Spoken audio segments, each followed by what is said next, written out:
let's talk about money and content. So why should companies invest in content marketing? How do we think about or kind of recommend the ROI of content as a strategy?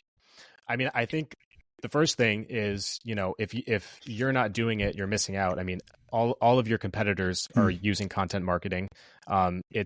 It's kind of the thing to be doing. If you're not doing it, you're not reaching people. You're missing out on a huge section of your potential audience. And it's frankly where people are. People are on their smartphones, they're on their computers, they're searching for goods and services. If you're not there, if you don't show up for them, you're missing out. So that's kind of the biggest thing.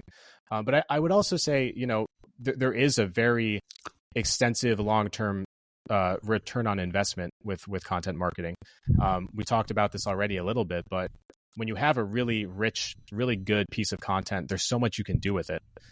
Even if it's a 1,000 word blog post, the amounts of ways that you can repurpose that, whether it becomes a script for a series of videos, if it becomes really good sales content, for your sales team to use to kind of explain something to a customer.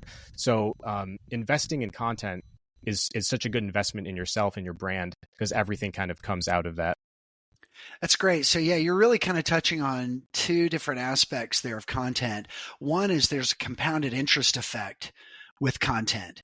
So when we're advertising, we're selling advertising we're buying advertising and we're placing ads, and it's kind of working as long as it's turned on. But with content, it's accruing value over time because you're building every layer of bricks in that wall is building up, right? Exactly. And it's still, it's about your messaging. So every piece of content you produce is just another, like you say, it's another brick in that foundation of what's the message we're sending, and then again getting to all the ways that you can use that piece of content.